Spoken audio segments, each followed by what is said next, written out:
Hey everybody, it's Andrew here, your average jeweler again, and today we're doing something a little bit different than we usually do. We're doing some story time, and I have a story to tell you. It's actually not my own story. It has to do with a prominent gemologist, a store promotional event, and a family heirloom gemstone. So I hope you'll stay with me. I think it's a lot of fun, and I actually have something to teach you from it.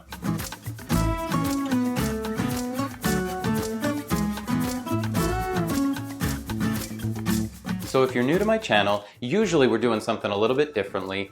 I'm generally answering your typical jewelry questions from a jeweler for real people.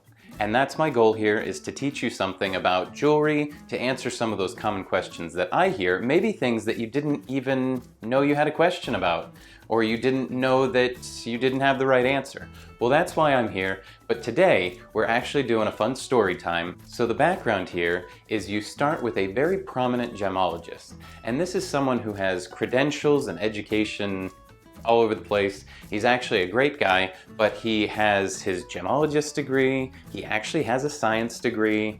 He has worked in museums such as the Harvard Natural History Museum, and he has curated there. He has also served as a liaison and a help to some of the Smithsonian. So he's been an advisor for the Smithsonian, and he's been all over the world collecting beautiful gemstones and has a ton of credentials. And anybody within the jewelry or gem industry that has met him or knows him understands that this is someone who really knows their stuff.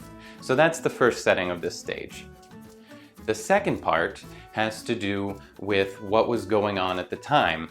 And this particular gemologist agreed to do a store promotional event where they were going to let people come into the store, and he was going to set up a table, he was going to have his scope, his equipment, and they were going to do gem testing as part of this event.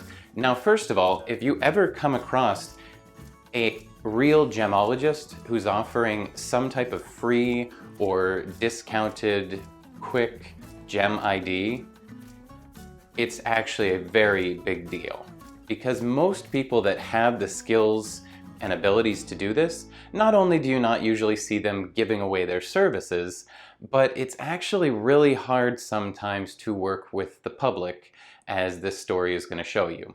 So it's a pretty big deal when someone who knows what they're doing is willing to sit out there and ID gemstones, because there are so many people that don't know what they're doing that are giving really bad answers.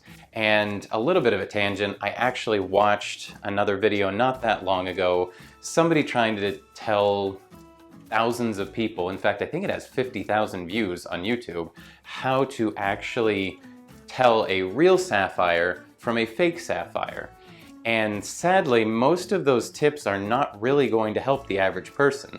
You finish the video thinking, oh great, I'll do one of these tests and I'll figure out how to tell if my sapphire is real or not, when in reality, it doesn't really offer that kind of an answer.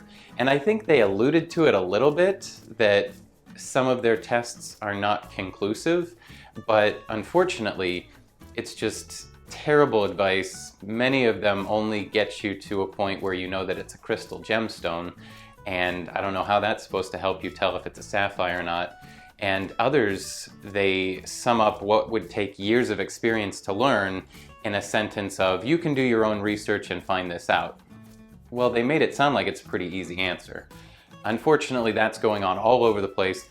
I say all this so that you know stone identification takes a lot of experience, and this is something that our guy here was doing, I believe, for free, at the very least, at a really low cost, on the spot, so that's a pretty big deal. Someone with a huge amount of experience, letting people come in, offering his services for free, which, as I've been telling you, it's a pretty big deal. He has someone walk in the store, of course, and he's already been helping people that day. He's already done a few stone identifications. He's kind of in the swing of things, and this lady comes in with what she says is a family gemstone that she'd like to know what it is. So she puts it down on the table and has a seat. Now, our gemologist knows from about 10 seconds into this what he believes it to be, because again, he has a huge amount of experience. However, he goes through all of his typical steps. He looks at it under the scope. He uses a spectroscope to test it. He examines it a little more closely with his loupe, and he just takes all of this in. He gets to a point where he feels pretty comfortable that this gemstone is in fact what he initially thought it was, and he can prove it now. He's concluded based on his more objective testing, yes, that is what this is. So at this point, he's feeling like, okay, another happy customer, another person that I've helped out. We can move on to the next person. And as he hands the lady back her ring, he says, now what we have here is you have a beautiful example of a lab-created color change sapphire. And if you've watched any of my other videos, especially the sapphire video for the September birthstone, you probably heard some talk about color change sapphires, and we talk a little bit about lab-created sapphires in there. But the point being, a long time ago, as far as decades ago, it was very popular to do color change sapphires as an inexpensive substitute for other more valuable gemstones like alexandrite. So he tells the lady, you have a nice lab-created color change sapphire, and believes that she'll say thank you and be on her way. Unfortunately, that's not the end of the story. As she looks at him with kind of an odd, almost grimace, she rips the gemstone out of his hand and goes, "You're no gemologist. This is an alexandrite." And then, of course, storms off at that point, with our guy standing there a little bit befuddled and just overall confused and probably a bit irritated. Yes, not the ending most of us would necessarily hope to see. Maybe some of you weren't completely surprised at this ending.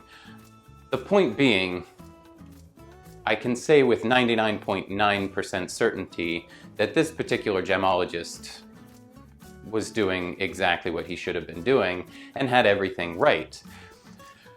However, in the final delivery, everything seems to come apart. So I don't want to be too harsh on whoever this lady was. I have no idea, because I'm pretty confident she must have had some kind of family provenance to this particular gemstone that told her this was an alexandrite that belonged to your grandmother or your great-grandmother, and that it was a very valuable stone and just something that you were supposed to hang on to. So that realistically brings us to a few other questions. Why was she trying to get the stone ID'd if she knew what it was? And what did she expect to happen if it was wrong? There are a few things that we can learn from this. One is, don't play that game where you walk in trying to test the expert or test the jeweler, especially if you're not willing to just get a few good opinions and not just react initially when you don't get the answer you want. Because we see this all the time, and it is one of the most frustrating things as a jeweler to have people come in with their preconceived notions asking for an answer, only to be met with their frustration when they don't get the answer that they wanted. Well, of course that leaves us saying, well, why did you even come in? Hopefully you're coming in to get actual information and you genuinely want to learn something, and if you have a preconceived idea, hopefully if you're looking for help, you're not so set on that that you're going to be furious at the person who gives you whatever bad news you perceive to be coming. I'm sure you can imagine it's difficult to educate people when they only want to be told their idea. If you come in with an idea, that's fine. Most of us have some kind of preconceived notions on any given topic, but if you're so set on being proven right that you can't listen to someone who's educated on the matter and even take it with a small grain of salt and go get another opinion, well, that's a problem. It's hard to deliver this kind of information to someone who's more or less blatantly ignorant. And ignorance is not a bad thing. We're all ignorant about things. However, the big difference is, are you willing to learn something, or are you just dead set on someone confirming your own idea? I don't know if you think there was a better way for him to handle this situation. I can tell you that it happens all the time to many different places, many different industries, but particularly it happens all the time in jewelry because people have a lot of preconceived notions. That's why I'm here again. I'm trying to answer those questions. If you're getting any kind of value out of this video, or if you thought the story was kind of fun, I hope you'll like the video.